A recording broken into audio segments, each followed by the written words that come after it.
Talvez a exceção seja o Brasil de ter menos influência religiosa, menos influência, ou um pouco menos, da doutrina e da teoria moral na prática do direito. Eu acho que essa era a regra mais forte do ius commune, né? E talvez depende do âmbito que a gente olhar, né? Porque, por exemplo, quando a gente debateu o artigo do Cabral, a gente viu que, na verdade, a religião sim tinha um papel muito mais relevante quando se tratava de indígenas, por exemplo. E eu exatamente fiz essa pergunta pensando no caso das missões de jesuítas, por exemplo. Não sei, na verdade, eu sou totalmente ignorante no que respeita à história de Cabo Verde, então me chamou a atenção esse fato. Isso.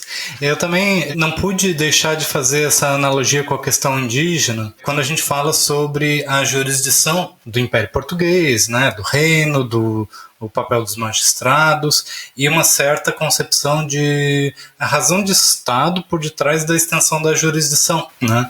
A Mariana comentou muito bem essa conexão entre os laços de vassalagem nos reinos africanos e como isso influenciava no exercício da jurisdição. E eu lembro muito do Diretório dos Índios do Pará, por exemplo, que é defendido que é do interesse do Estado uma garantia de mais direitos para os seus vassalos, para os seus súditos, porque daí eles, de certa forma, aí sim irão contribuir para a grandeza do Estado português, né? Uma coisa assim. Então, em que medida, e daí essa é a pergunta, né, que eu trouxe, pelo menos a primeira pergunta, né, dessa sabatina, que eu não sei se ela tinha total consciência de que ela está sendo, ia receber assim uma metralhadora de perguntas, né? Mas essa é a primeira. Qual o papel da defesa da liberdade como forma de afirmação da autoridade real, autoridade estatal, né? Ou pelo menos como último recurso dentro daqueles reinos, né? Em que medida a existência desses casos judiciais de proteção da liberdade, ela reflete várias coisas, claro, mas uma coisa muito importante, né, como um efeito colateral dessa necessidade do Estado afirmar a sua posição política através da manutenção de uma jurisdição capaz de intervir justamente em conflitos que poderiam ser tratados simplesmente como questões particulares, locais, mas a coroa se coloca ali, coroa é um termo muito amplo, né, mas de certa forma, né, os oficiais portugueses se colocam como interessados nesse tipo de questão. Então, como que isso se insere numa concepção mais geral do papel do Estado, digamos assim, né? Ali dentro do Império Português. Essa é uma primeira questão.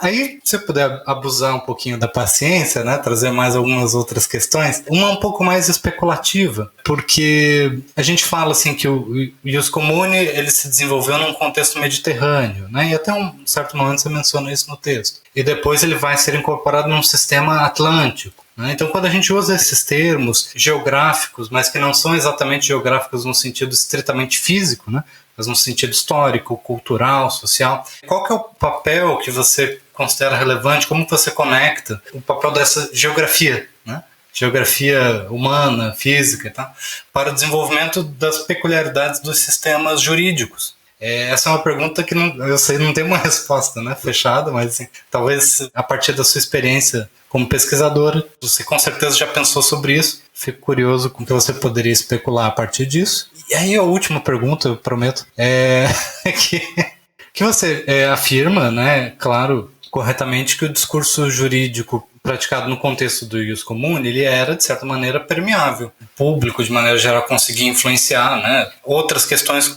religiosas, morais, eram incorporadas ao ius commune, faziam parte essencial dele. E aí eu fiquei curioso, porque como você afirma que havia uma permeabilidade, digamos assim, a esse discurso, aí eu fico me perguntando se você tem alguma comparação de se ele era mais permeável ou menos permeável comparado a outros lugares ou outros momentos. A gente com certeza concorda que é permeável, mas será que a partir da sua pesquisa ele nos aponta para uma particular permeabilidade ou se é mais ou menos a mesma permeabilidade que o ius commune tem em vários outros lugares? Muito obrigado por se disponibilizar a responder as questões. Obrigada, Najib. Bom, a questão da defesa da liberdade e a afirmação da autoridade. A Mariana Cândido, ela tem um artigo que ela aborda essa questão, problematiza isso, porque a verdade é que à medida que os escravos, eles procuravam, digamos, juízes portugueses, autoridades coloniais portuguesas, para demandar sua liberdade, isso acabava funcionando como uma espécie de legitimação, né, daquela autoridade no território. O que eu acho também, que eu acho que é importante a gente ter em mente, é de que toda essa estrutura judicial bastante complexa, que eu mencionei na pergunta ao Bruno, na África, ela está muito entrelaçada com a questão da escravidão, porque ao mesmo tempo que era uma estrutura judicial que possuía mecanismos para defender a liberdade, ela também funcionava na escravização de pessoas. Então, por exemplo, considerava-se como legal escravos que tinham virado escravos por conta de condenação por alguns crimes de, digamos assim, de menor potencial ofensivo. Não era essa a palavra da época, mas enfim. Então, ela também era uma estrutura institucional que gerava. Então, ela gerava escravidão e liberdade. Ela tinha um papel bastante ambíguo nesse sentido. A questão dos espaços geográficos e do Mediterrâneo. Um autor que me inspira muito, assim, a pensar o que seria o Atlântico é o Alencastro, né, no Trato dos Viventes. E por que, assim, que eu acho importante a gente pensar nesses espaços geográficos conectados por redes de circulação de pessoas, por trocas econômicas? Porque eu acho que o direito, ele é várias outras coisas, mas ele também é uma prática cultural. Então, do mesmo jeito em que práticas culturais circulam em determinados espaços, por exemplo, existem inúmeros estudos sobre, enfim, práticas culturais e heranças africanas no Brasil que trabalham com essa ideia. Eu não vejo por que o direito também não entrar e não ser visto a partir dessa ótica. E, portanto, de haver espaços de compartilhamento de práticas jurídicas, mas um pouco nessa perspectiva do direito como uma espécie de prática cultural. E uma coisa que eu acho importante, essas zonas geográficas, elas têm a sua historicidade. Então, uma das coisas que eu quero ver se vai acontecer, porque a minha pesquisa, ela vai de final do século XVIII até comecinho do século XX. Só que o tráfico transatlântico de escravos se interrompe em 1850. A gente sabe que o fim do tráfico não significa o fim de um espaço cultural compartilhado no Atlântico, mas eu gostaria de ver assim, que tipo de mudança ocorre quando o Brasil, pouco a pouco, vai se distanciando, digamos assim, como esse espaço atlântico que era muito forte até meados do século XIX, como é que ele vai mudando um pouco de figura, digamos. Então eu acho que, eu não sei nem se eu usaria o termo espaço geográfico, porque, digamos assim, a geografia passa uma ideia mais estanque, né? O Oceano Atlântico está lá há muito tempo. Eu pensaria mais nessas zonas de normatividades compartilhadas. E aí, eu acho essencial que a gente, na história do direito, comece a levar a sério o espaço do Mediterrâneo. Porque o espaço do Mediterrâneo não é levado a sério, e isso faz parte, digamos assim, da minha cruzada contra o eurocentrismo na história do direito. Não dá pra gente pensar no ius comune sem pensar no Mediterrâneo e no como era intenso a relação com o norte da África e, portanto, com as culturas islâmicas, com o direito islâmico. Então, assim, neste momento, eu não estou trabalhando com isso, eu estou trabalhando com o Atlântico Sul, mas eu acho que é urgente que a gente comece a pensar esse espaço como parte fundamental na formação desse ius comune. Só aproveitando esse gancho do exatamente o Mediterrâneo e a troca que existia, sei lá, os espanhóis têm uma frase bem comum no sul: se você sube um morro, você consegue ver Marrocos, basicamente, desde a Almeria, né? Então, eu tava pensando no fato em se você já teve acesso, seja por fontes secundárias ou fontes primárias, para ver como era mais ou menos esse descentramento da produção do ius comune no Mediterrâneo e se ele tinha algumas coisas em comum com o que estava acontecendo no Atlântico. Então, Nathalie, por exemplo, lendo a própria doutrina do ius comune, nos casos que tratam de escravos, a gente consegue perceber que, por exemplo, pelos nomes, pode ser que eles tivessem origem árabe. Não sei, pode ser. Isso 1. 2. é isso, eu não sou especialista em Norte da África nem em direito islâmico, mas eu já li alguma coisa de literatura secundária, principalmente o livro que chama Black Morocco, do Shuk El-Hamel, e, na verdade, ele não trabalha com essa perspectiva mediterrânea, ele trabalha com Marrocos, escravidão no Marrocos. Mas é muito interessante que o que ele descreve de direito da escravidão no Marrocos tem muita coisa em comum com as regulações das ordenações filipinas, enfim, do ius comune no que diz respeito ao direito da escravidão. Então, uma outra coisa também que eu acho que faz parte de um campo a ser explorado nos próximos anos. Você tem uma quantidade grande de escravos muçulmanos que foram levados para o Brasil. E vários pesquisadores, vários historiadores já têm trabalhado muito com isso, mas o enfoque nunca é no direito. Então, assim, como que concepções normativas que nasceram no âmbito do direito islâmico chegaram no Brasil? Como que isso pode ou não pode ter influenciado em alguma estratégia que esses escravos adotaram nas ações de liberdade? Enfim, são questões que eu acho que a gente tem que começar a se perguntar. Então, assim, eu não tenho pessoalmente muita experiência, eu só tenho essa vontade e vamos ver para onde a vida me leva daqui a uns 10 anos. Vamos ver. Eu compartilho de muito dessa curiosidade também.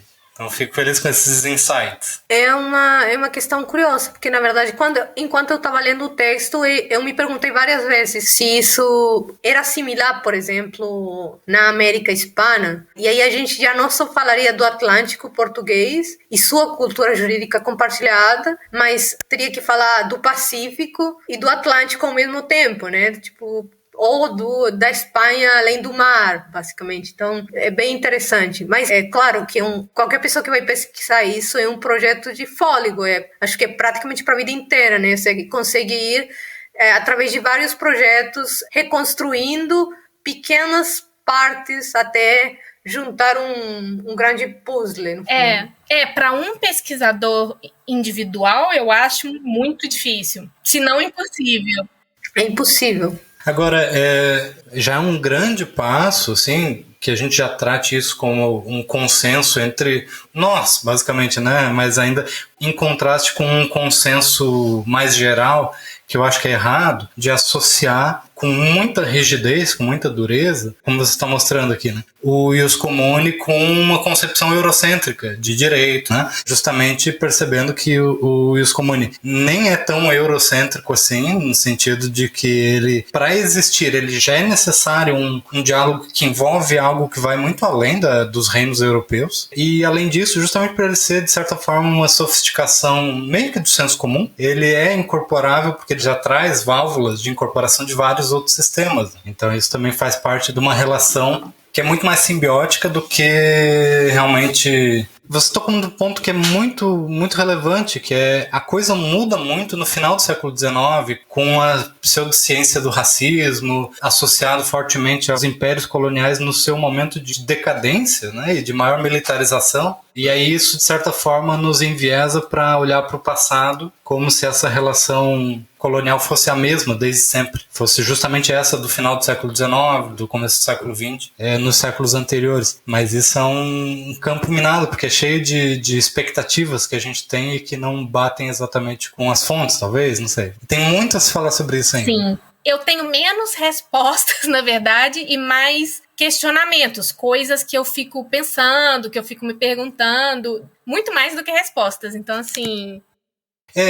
por exemplo, assim, desculpa, só pra fazer um parênteses, né? Nesses últimos anos, desde que eu passei no concurso, eu comecei a ver você dando aula de história do direito, você vê quantas coisas que a gente ignora do mundo. Direito asiático, africano, vários outros, o próprio brasileiro tem tantas lacunas no nosso próprio conhecimento, né? Eu fui atrás de estudar mais sobre o direito africano. E aí o que mais me surpreendeu foi justamente as conexões muito mais fortes do que a maioria das pessoas imagina com aquilo que a gente estuda do ius comune. Então é muito mais rico do que a gente imagina essa conexão. Eu fico olhando em volta para ver assim, esperando, né, outras pessoas que já estudaram mais sobre isso para eu poder aprender mais.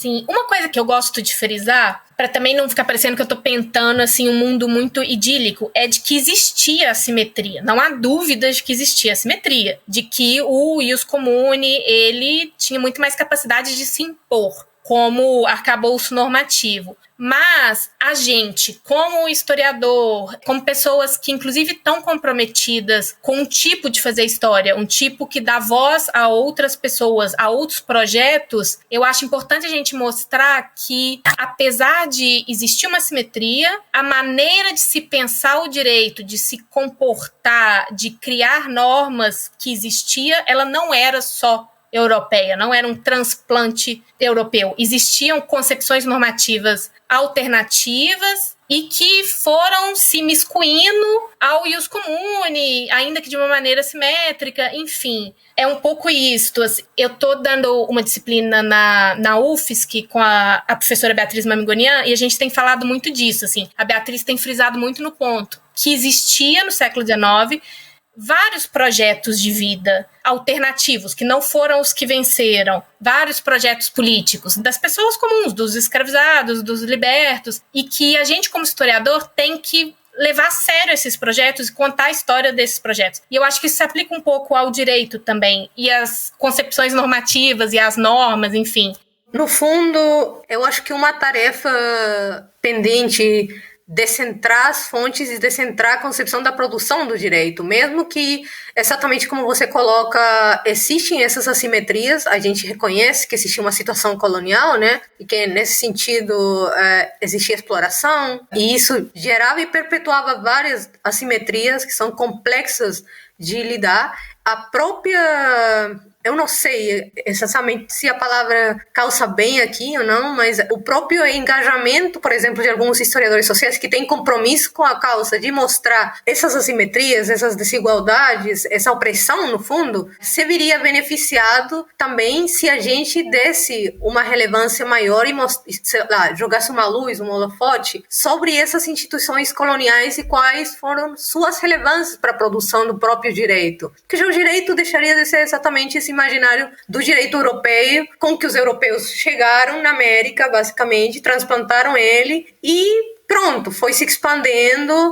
com algumas pequenas mudanças, quando na verdade não é assim, né? Eles se enfrentavam a um monte de problemas e o direito tinha que dar respostas a esses problemas. Então, já você tinha um novo direito a partir dessa própria interação com as próprias instituições coloniais que eles levavam. Então, é um processo muito mais complexo e descentrado do que a gente pode imaginar normalmente. Sim, e eu acho que um outro aspecto importante desse debate, de novo, é combater determinados mitos. Na história do direito, quando a gente está tratando do direito, não é nem só na história do direito. Muitas vezes a gente vê isso mesmo entre historiadores. Tem alguns mitos de origem. Então, por exemplo, escravidão. É muito comum você ver a frase, tal instituto é do direito romano. E isso, para mim, me soa muito absurdo, porque é isso, se a gente tem uma visão de que o direito ele é formado no res do chão, on the ground, em contextos históricos específicos, não, ele não é o direito romano, porque não importa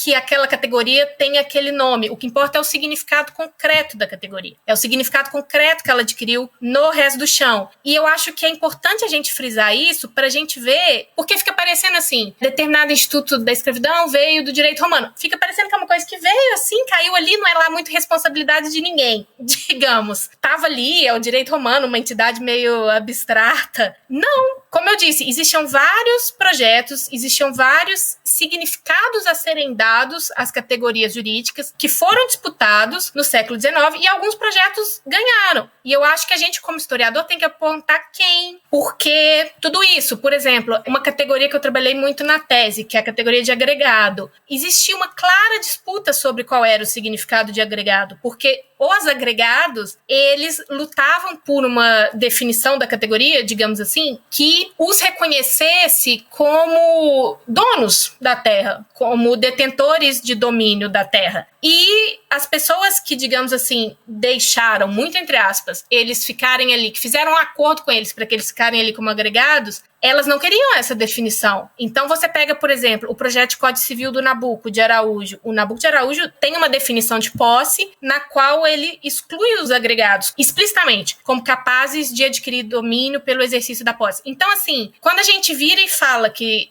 tal instituto veio do direito romano, coloca nessa entidade abstrata do direito romano, eu acho que a gente perde essa visão mais crítica da história do direito, de como que aquilo ali, na verdade, foi feito, ligado a quais grupos, em qual contexto econômico, em qual contexto político, enfim.